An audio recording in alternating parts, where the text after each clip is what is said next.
नमस्कार बच्चों, आप सभी का स्वागत है आपके अपने YouTube चैनल होम साइंस में, जिसमें आज आप सब देखने वाले हैं MA second year home science. जी हाँ, और आप सबका पेपर फर्स्ट है क्लॉथिंग एंड टेक्सटाइल, वस्त्र एवं परिधान। वस्त्र और परिधान में आज आप सबकी क्लास 2 होने वाली है। जी हाँ बच्चों, ये 2 है, क्लास 2, क्लास 1 नहीं है। ओके, तो अभी तक जो बच्चे चैनल को सब्सक्राइब नहीं किए हैं, चैनल को सब्सक्राइब कर लें और वीडियो को अधिक से अधिक शेयर भी किया करें और चैनल से जुड़े रहें। और टेलीग्राम चैनल पर आपको PDF भी मिल जाएगा, वहां पर जा कर के PDF प्राप्त कर सकते हैं।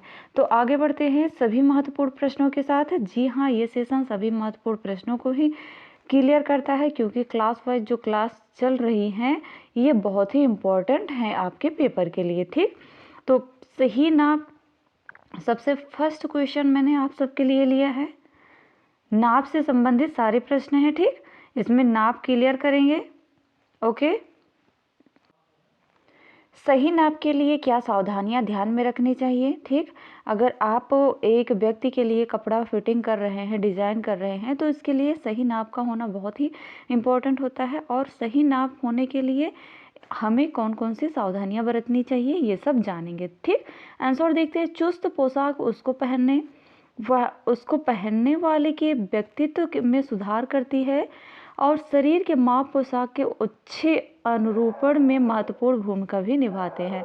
माप लेने के लिए क्या करना चाहिए। मापक फीता एक महत्वपूर्ण उपकरण है। यह न खींचे जाने योग्य पदार्थ से बना होता है, फिर भी फीते की स्थिति बहुत महत्वपूर्ण है। जैसे बुरी तरह खराब हुआ फीता माप लेते समय खिंच सकता है। मापने वाले को न तो अधिक कसा हुआ और न ही अधिक ढीला माप लेना चाहिए।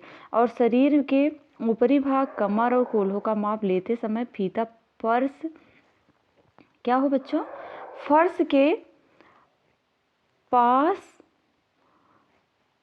समांतर पकड़ाना चाहिए। ठीक, और फिर क्या होना चाहिए, पकड़ाना चाहिए। लंबाई का माप लेते समय फीते को सीधा रखना चाहिए। माप देते समय भी व्यक्ति को अच्छा फिटिंग वाले वस्त्र पहनने चाहिए। और विभिन्न भागों को मापते समय शरीर को मूल रेखाओं को ध्यान में रखना बहुत ही महत्वपूर्ण होता है। अब आइए जानते हैं कि माप लेते समय कौन कौन से ध्यान योग्य बातें हैं। फर्स्ट होता है आपका, जो व्यक्ति माप दे रहा है उसे सीधा खड़ा होना चाहिए। ठीक, सेकंड होता है माप लेते समय भारी वस्त्र जैसे स्वेटर और की कोट को उतार देना चाहिए। घेरे वाले माप कभी भी अधिक कसे या अधिक ढीले नहीं लेने चाहिए। वस्त्रों की बनावट फैशन के साथ साथ परिवर्तित होती रहती है। माप लेने वाले की लंबाई, गले की गहराई और कॉलर की चौड़ाई आदि माप देने वाले से पूछ लेनी चाहिए। माप लेते समय शारीरिक गठन की विशेषताओं को उचित ढंग से लिख लेना चाहिए। उदाहरण के लिए लंबाई की तुलना में अधिक चीड़ और अधिक चौड़े कंधे या बहुत नीची वक्ष रेखा का होना चाहिए। ठीक, उसके बाद मापों को हमेशा क्रमबद्ध लेना चाहिए, जैसे कि गले की गोलाई हुई, तीरा हुआ, कमर तक की लंबाई, छाती की चौड़ाई तथा वक्ष का घेरा। ये सब बहुत ही इम्पोर्टेंट होता है, यहीं से ही फिटिंग आती वस्त्र में। ठीक, उसके बाद नेक्स्ट आता है, सभी माप वस्त्र की बनावट के अनुसार ही लेने चाहिए। उदाहरण के लिए जैसे ब्लाउज के माप के लिए गले की गोलाई, तीरा, वक्ष का घेरा, कमर का घेरा, कंधे से कमर तक की लंबाई, कंधे से वक्ष तक की लंबाई, बाजू की लंबाई, कोहनी का घेरा आदि का माप लिए जाते हैं। ठीक, तो आगे देख लेते हैं माप होते कितने प्रकार से हैं, कहाँ कहाँ पे आप माप लेंगे। ठीक, तो सबसे पहले गले की गोलाई। ठीक, गले एवं वक्ष की माप किस प्रकार ली जाती है, ऐसे आ जाएगा पेपर में और आपको डायग्राम बनाकर बताना भी पड़ेगा। तो गले की, जैसे गर्दन के गिर्द तना हुआ एक फीता कस कर लगाए और धीरे धीरे नीचे की ओर ले जाएं जब तक कि इसका पिछला किनारा गर्दन के निम्न सिर पर आ न जाए, जहां पर की माप लिया जाना है। देखिए, ये चेस्ट की माप है, वक्ष की माप है, ये पूरा गोलाई, चेस्ट कितना है। ठीक, और ये कंधा है वक्ष की, गले की। ठीक, गले का माप ये ऐसे। ओके, आगे बढ़ते हैं। वक्ष के बारे में लिखना है तो कैसे लिखेंगे? फीते को वक्ष के सबसे चौड़े और उभरे स्थान पर लगाओ और इसे बाजुओं के नीचे से गुजारें ताकि यह कमर पर थोड़ा प्राकृतिक रूप से झुका हुआ हो। इसे पीछे की ओर से आर पार ले जाएं और टेप को सुदृढ़ता से परंतु कसकर न पकड़ें। कमर तथा कूल्हे की माप लेने के क्या नियम है? कमर का घेरा, टेप को जो टेप होता है, टेप को कमर के नीचे, कमर के गिर्द क्या करें?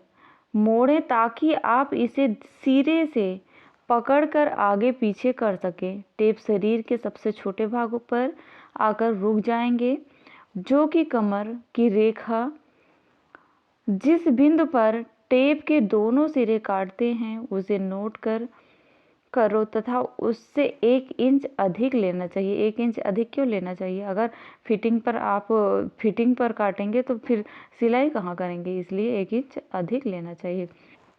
तो बच्चों, अगर वीडियो पसंद आ रहा है तो लाइक ज़रूर करें और अधिक से अधिक शेयर भी किया करें।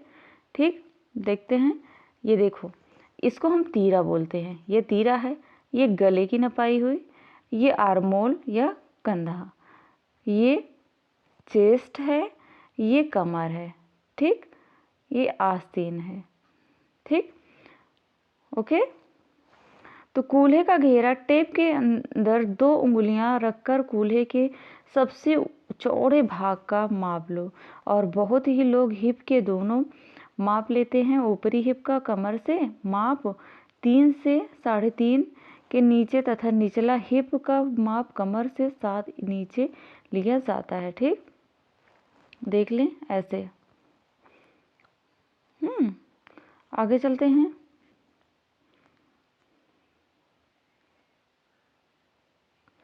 बाजू की गर्त रेखा के माप का महत्व बताइए। बाजू की गर्त रेखा का महत्व, बाजू की गर्त रेखा इस लाइन के माप के 2 महत्व होते हैं। कितने होते हैं? 2 महत्व होते हैं। एक दूसरे मापों का आधार तथा दूसरे नमूने का आधार बनता है। ठीक, और अभी तक जो बच्चे चैनल को सब्सक्राइब नहीं किए हैं, चैनल को सब्सक्राइब कर लें बच्चों। पहले उद्देश्य के लिए कंधे के गिर्द बाजू के नीचे से होकर एक टेप लगाएं।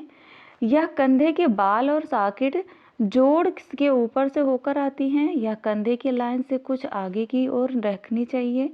यह हड्डी पर एक उंगली रखकर तथा बाजू को तब तक घुमाकर देखा जाता है जब तक कि आपको बाल तथा सॉकेट जोड़ महसूस न हो। टेप को जोड़ के मध्य से कंधे तक एक लाइन में रखो जो कि सामने से देखने पर लंबवत लगे। ठीक, उसके बाद कंधे के सबसे ऊपरी बिंदु से पीछे की ओर नीचे लाए ताकि पीछे की ओर से लंबवत आए। टेप सुगमता पूर्वक खींचे बिना बाजू के नीचे की ओर ले जाएं। एक सूत की बनी सही लंबाई की टेप जो प्रत्येक बाजू के गिर्द से इस स्थिति में पिन की गई हों दूसरे माप लेने में सहायता करती हैं। यह कंधे की लंबाई अथवा कमर की चौड़ाई मापने का क्या होता है? आधार होता है। यह बाजू की गर्त क्या होता है? बाजू की गर्त का माप चोली तथा बाजू के लिए बहुत छोटा होता है। बाजू की गर्त का आकार बढ़ाने के लिए टेप को इसकी फीट से 1/2 नीचे रखें जो कि उचित आकार होगा। बाजू को नापने के लिए एक रूलर को शरीर के साथ चपटा रखा जाता है। रूलर का ऊपरी किनारा बगल के बारे में बताएगा तथा इस बिंदु से 1 या 1.5 नीचे की ओर मापो। अगली तरफ की वक्र पिछली ओर की वक्र से कुछ अधिक गहरी होती है। इसी कंधे की काट या गोलाई की रेखा भी कहा जाता है। तो आई होप आपने बहुत अच्छे से समझा होगा कि नाप कैसे लेंगे, माप के क्या नियम है। अभी हम आपको ब्लाउज का माप भी बता देते हैं। मान लो ये ब्लाउज का माप है। ठीक, ये एक कपड़ा है प्लेन। अब इसमें से आपको ब्लाउज काटना है। ठीक, तो कपड़ा ये आपका कंधा हुआ, ये आगे का गला हुआ, ये पीछे का गला हुआ, ये आपका आर्मोल हुआ, ये आर्मोल हुआ, ये आर्मोल। मैं अगर आपको अपने नाप का बताती हूँ तो ये यहाँ से यहाँ बेल्ट हुआ और ठीक ऐसे ही इसमें तीरा लगाया जाता है, ये देखो। ओके, फिर ये पीछे से तो बनता है ब्लाउज। तो आई होप आपने समझा होगा। मिलते हैं नेक्स्ट वीडियो में नेक्स्ट टॉपिक के साथ, तब तक के लिए जय माता रानी।